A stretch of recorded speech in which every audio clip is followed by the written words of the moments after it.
Ele era capaz de estar aqui e começar a falar do seu avô, da sua avó, ver, descrever. A pessoa chegava absolutamente cética e, pum, se transformava.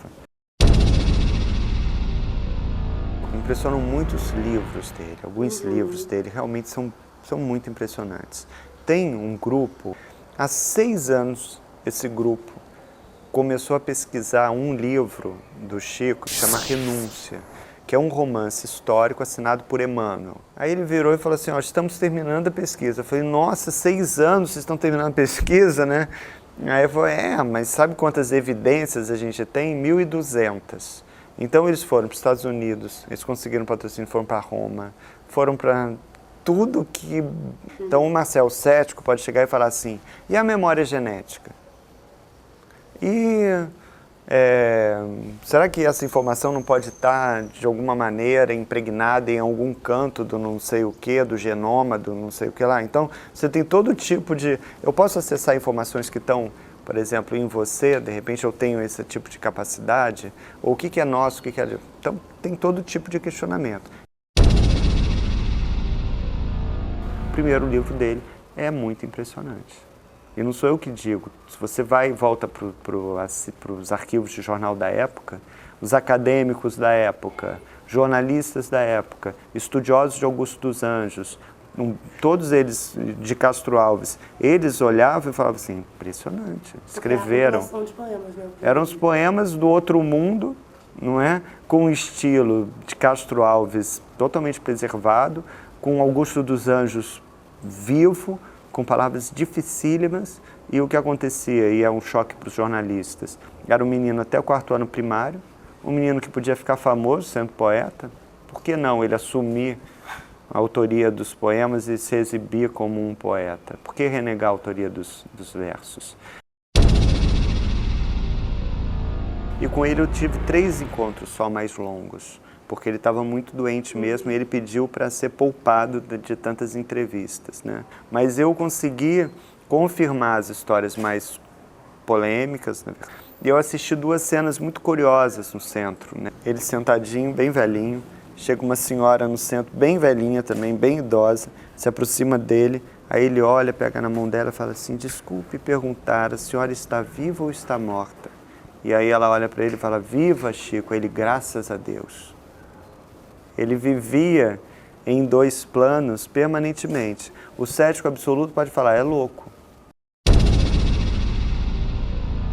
Psicografia, eu falei com mães, né, e aí você tem que acreditar nas mães, né, e as mães que pegam a mensagem, choram em cima da mensagem, e são mensagens com nome, sobrenome, endereço, apelido, enfim, elas juram que não passaram essa informação para o médium. Então, não adiantava a mãe desesperada chegar, ele pegava na mão da mãe, ele beijava a mão da mãe e falava, ajuda o outro que você vai estar se ajudando. Mas ele não saía escrevendo mensagem assim, chega lá, a mãe está para todo mundo, não era assim. E às vezes a família ia lá 2, 3 anos e ele falava, o telefone só toca de lá para cá, não está tocando. Tem o Celso de Almeida Afonso, né? Tem o Carlos Bacelli, né? São os 2 lá. Assim, ainda firme, ativo, ele dividia um pouco com o Celso. Olha, eu estou doente, pode procurar o Celso e tal. Mas mais no fim da vida, ele já falava muito do Carlos Bacelli. É quase como um cuidado, porque ele era um líder, né? Então era quase como um cuidado para não eleger um sucessor. Então ele parou um pouco de indicar. E ele falava, morre um capim, nasce outro capim. Ele falava, não tem sucessor. A peruca. A peruca é um grande momento na trajetória desse homem, né? Então é um homem que, para ir para frente da televisão, das câmeras da TV Tupi, ele vai e bota uma peruca. E aí no início, quando perguntava para ele por que a peruca, ele Falava, porque é muito frio em Uberaba e isso protege minha cabeça. Depois ele dizia, porque quando eu boto boina, as pessoas às vezes vêm falar comigo, a boina cai no chão, eu tenho que pegar. A peruca afasta as pessoas. Aí começou a dar desculpa. Aí como não paravam de falar da peruca, ele teve um ataque raro desabafo, e aí chegou e falou assim, vem cá, eu uso peruca porque eu acho que eu sou mais bonito de peruca. Então me deem o direito de ter vaidade, pelo menos esse direito eu quero ter, o direito à vaidade. E aí ele assumiu, contrariado, a vaidade dele, né? Por exemplo, ele era tão atacado o tempo inteiro que ele ia receber título de cidadania, que ele recebeu vários títulos de cidadania. Então ele colocava terno, que vaidade. Aí botava um terno com uma peruca, nossa, que vaidade, né? E ele falava para as pessoas, vem cá, vocês querem que eu vá receber título de cidadania? Como? Assim, por que eu não posso usar um terno? Eu estou representando o espiritismo, ele dizia. Eu sou aqui como representante do espiritismo. Olha, no filme, você tem assim, até comentários de um dos personagens que ele ri dos trejeitos, da suavidade de Chico e tudo. Na biografia, eu fiz essa pergunta a algumas pessoas, inclusive ao Valdo, que foi um médium com quem ele morou, né, há muito tempo. E eu perguntei para o Valdo também. E o que o Valdo diz primeiro que o Valdo disse que um dos problemas dele ter rompido com o Chico, ter ido embora, é porque ele, Valdo, adora mulher. Ele fala isso rindo, gargalha, ele é muito divertido, o Valdo, até hoje. O que ele diz assim, como o Chico vivia permanentemente entre dois mundos, o tempo inteiro, ele não tinha nenhuma privacidade. O Chico nunca estava sozinho. Então isso é né? Você teria que imaginar o Chico tendo relações homossexuais com uma plateia enorme em volta. Isso é A outra coisa, o Chico fala isso no programa Pinga Fogo, da TV Tupi na época, e esse trecho vai estar no filme, no cinema. Ele fala da energia poderosa que é a força sexual, que essa é uma energia forte. Ele canalizou essa energia forte para essa história dele de doação imensa. Ele projetou toda a energia dele na missão dele. Então, por isso que você tinha um Chico absolutamente incansável e que ninguém conseguia acompanhar. Porque se fosse preciso ele trabalhar 18 horas ou autografar 5.000 livros, como ele autografou, numa fila que tinha quilômetros em São Paulo, uma fila que dava voltas no quarteirão, ele ficava. E os amigos falavam para ele, carimba os livros. E ele falava, carimbo não tem alma, ele falava. E aí era cada dedicatória maior que a outra que não acabava mais. Uma figura inteligentíssima, bem-humorado, é muito interessante o Valdo. É uma figura, com uma barba branca, assim, o principal dissidente do Chico. E aí ele disse o seguinte, que chegou uma hora que ele não aguentava mais aquele ritmo. Ele não tinha privacidade, ele queria ter a mulher dele, queria ter a família dele. A tese dele é de que qualquer você não precisa de intermediário, você não precisa de médium para ter um contato com entes queridos que já foram embora. Você sai do seu corpo, projeta a consciência e vai se encontrar com eles em desdobramentos que podem ser exercitados ou durante o sono. Se eu não acredito em vida depois da morte, em espíritos nem nada. Então, como é que eu vejo o Emmanuel? Você pode ver o Emmanuel como um alter ego do Chico. Na construção do Emmanuel, o personagem no filme do Daniel, o Daniel muitas vezes via o Emmanuel como esse alter ego, esse cara que está sempre dialogando com o Chico, né? E tentando um apoio do Chico, mas meio desdobrado do próprio Chico. Então, o cético mesmo pode ver Emmanuel assim, psicanaliticamente. Eu acho que o jogo começou a virar em 1971, quando ele foi para frente das câmeras da Tupi, no programa Pinga Fogo, e ele deu uma entrevista realmente muito impressionante. Eu acho que aquele momento em que 100% dos televisores da época estavam sintonizados nele, foi um momento de... todo mundo ficou ligado. a família, esses três, o filho adotivo, o médico, né, e essa outra amiga dele que ficou com ele até o fim, dizem ter esses códigos.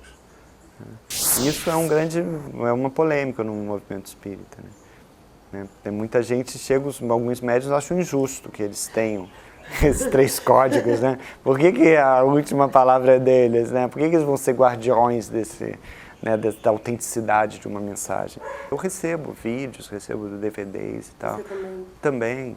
A voz dele é igual, ou alguém me chama porque está incorporando o Chico.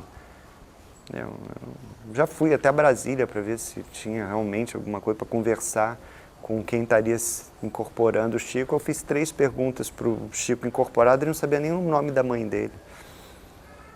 Entendeu? Assim, o médium nem estudou a vida do Chico, nem leu o livro. Entendeu?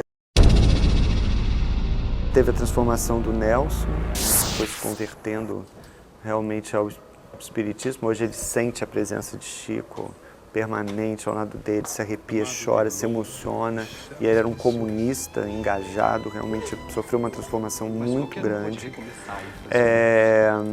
Então essas são histórias fortes de emoção forte. Por exemplo, a Cristiane Torlone, ela faz o papel de uma mãe que perdeu um filho. Um drama, uma tragédia que ela viveu há 18 anos. Então ela divide com o público, como o Daniel fala, né?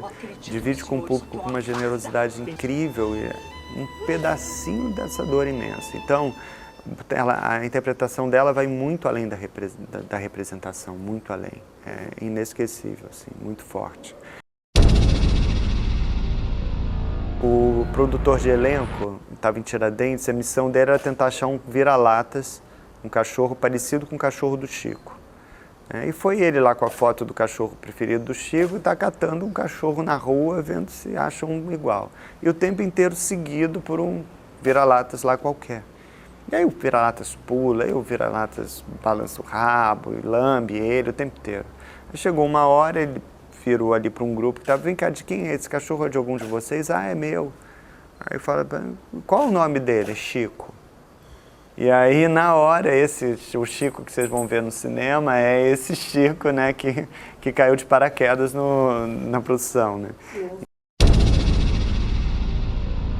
O Giovanna Antonelli faz o papel da madrasta, que foi considerada a segunda mãe pelo Chico, uma doce figura, chamada Cidália.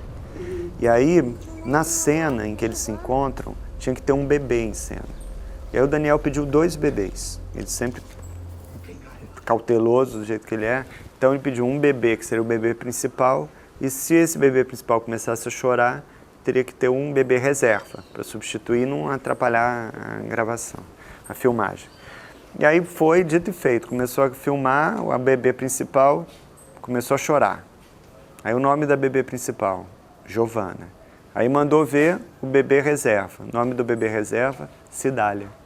Então, né, e a produtora de elenco não sabia de nada. O que a produtora sabia é que tinha que arrumar 2 bebês, 2 meninas bebês. Só isso. Lá em Tiradentes montaram um cemitério cenográfico.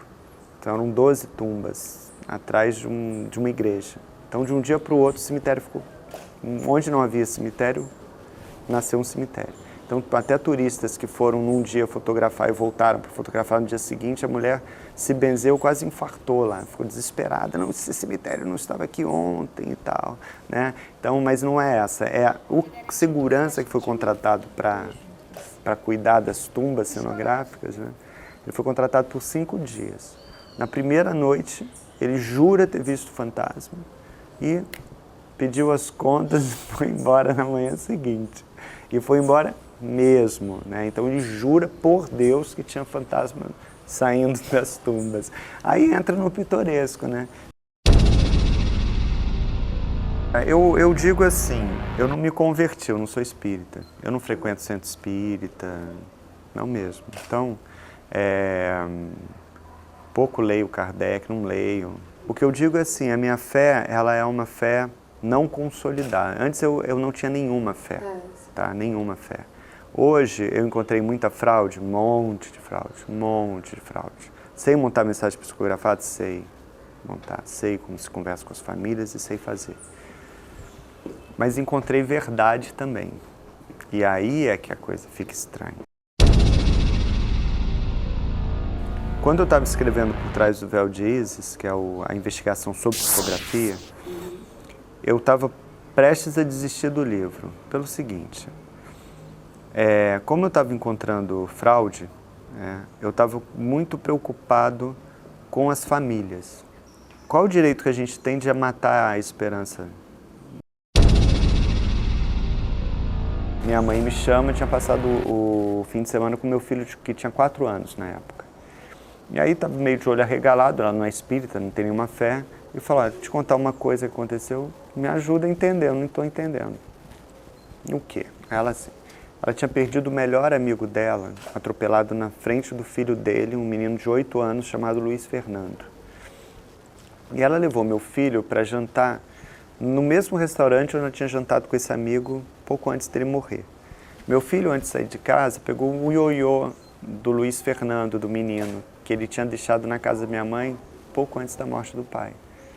E aí ele pegou o ioiô, não sabia de nada, 4 anos, sentou lá para comer, estão comendo, de repente o meu filho levanta, olha assim para cima e fala, Luiz Fernando? Não tem nenhum Luiz Fernando aqui. Minha mãe para de comer, meu filho continua olhando assim, vira e fala assim, não, quando a gente morre, o corpo vai para o cemitério, o espírito vai para o céu, vai para o espaço. Sentou e voltou a comer. Eu nunca tinha conversado com ele sobre espírito, espaço, cemitério, nada. Morte não era um tema de conversa. Atraído pelo ioiô, pela energia do ioiô e pelo lugar onde ele tinha jantado com a minha mãe pela última vez, o René, que é esse morto, teria se aproximado. Só o meu filho, criança, vê esse morto. Aí o morto vira e fala para ele, você viu o Luiz Fernando? Luiz Fernando, não tem nenhum Luiz Fernando aqui. Aí ele ficou sem graça, o René pode ter falado, olha, eu sou amigo da sua avó, eu morri, e eu preciso de notícias do meu filho. Aí o Antônio vira e fala, bom, se você morreu, o que você está fazendo aqui? Essas histórias mexem. Então o que eu digo existe mentira? Muita, mas eu acho que tanta mentira não deve, de jeito nenhum, eliminar a possibilidade de a gente ter alguma esperança de que a vida é mais do que essa vida aqui e agora.